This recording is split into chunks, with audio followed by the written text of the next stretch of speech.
Isn't that right, JP Morosi on the inside corner? Good morning to you. I know there were questions.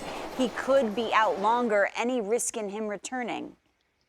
Well, Lauren, good morning. It's a great question. And obviously that was the key riddle for the Padres to sort through. Could this shoulder become more injured by returning earlier in April? And so far, it looks like the answer is no concern there at the moment, because we expect tonight Fernando Tatis Jr. to be in the Padres lineup, or at the very least activated and on the active roster. Of course, it's been about 10 days or so since he was placed on the injured list with that scary early season injury, the subluxation of the shoulder.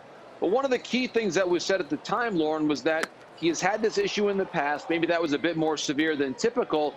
And there was a belief that once it was reset and there was the period of time to let it heal and get back to normal, that he would not be able to injure it further. You see it there. Of course, he has had a number of injuries in the last several years, but it looks like tonight, based on what Jace Tingler has said, based on what a source told me last night, that for this very highly anticipated game, we've been talking about this series, Lauren, for months. Padres and Dodgers, we've been talking about it since last year. Justin Turner, the great line that he had about 19 World Series games between these two teams this season. Well, by that measure, Game 1 is tonight. And if he's in the lineup, he has to deal with Walker Buehler. Going to be a fun one. I saw the alert on my phone yesterday, JP, that the suspensions were handed down for Ryan Tepera. We know the story through at Brandon Woodruff. I'm so curious the thought process behind the 3 games. What can you tell me?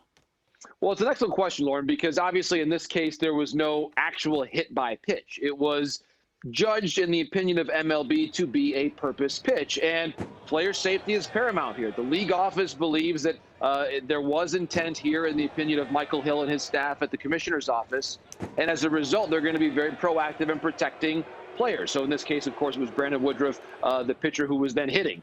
So at the moment, and of course, you see that was not just the only, whether it was a hit by pitch or a pitch inside in that series. These are two teams that know each other very, very well.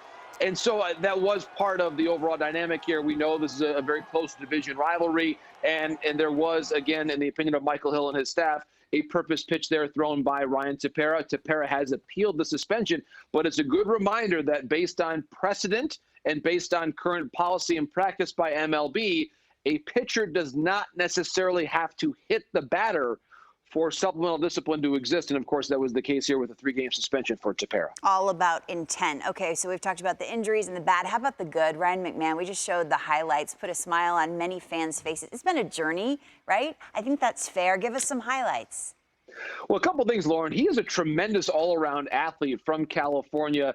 He joked with me a couple of years ago that he said he was the worst ever quarterback from modern-day high school, of course, where Matt Leinart had played. It's a quarterback factory. Well, he was a quarterback there as well, so a great all-around athlete. Part of that Rockies quarterback tradition, Todd Helton and Seth Smith and some others. But when you consider what he's been able to do, he was really waiting for the chance to solidify his spot on the infield. And they had a batting champ by the name of LeMahieu, a superstar by the name of Arenado, and now it's clear that Ryan McMahon is going to be a linchpin of this lineup in the middle. And he certainly can play around the diamond, whether it's second base or third base, but that swing is certainly on point. You look at it there, tremendous athlete. He's driving in runs, now certainly second only to Acuna in home runs among all National League players. So, of course, the Rockies needing some offense, needing some positivity with the Arenado trade and the conversation around what Trevor Story is going to become with free agency. But Ryan McMahon, I know he was modest, Lauren, when he told me the worst quarterback ever at modern-day high school. I don't quite agree with that. And, of course, as you know,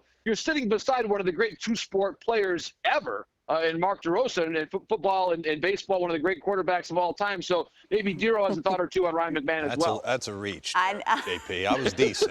He says he was decent, but that's a reach. Hey, JP, we're paying a lot of attention to the West Coast on this program, and I love it, and I'm so glad. Robert calls Ramone Loriano the bad guy, and he has been the bad guy for opponents this year in a good way, I guess you could say. What stands out to you?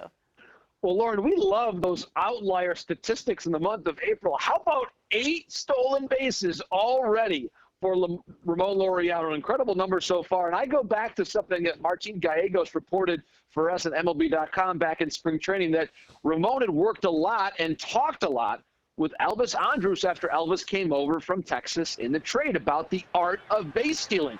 And so Ramone Loriano has always been someone who's had a good percentage success rate of stolen bases, but he's now looking to steal all the time. Every time he's on base, and he's a pretty good on base guy at that, he is looking to steal second base just about every single time with, again, some of those nuances that he's picked up from Elvis Andrus. So again, 8 stolen bases, Lauren, already this season. For comparison's sake, that's more than 23 teams in the major leagues. He has more stolen bases than 23 teams in MLB right now. So Ramone Loriano, when he is on the bases, looking to steal with, again, an assist from his old adversary in Elvis Andrus. I love the art of base stealing, and I also love how excited you get about it. You're the best. JP Morosi.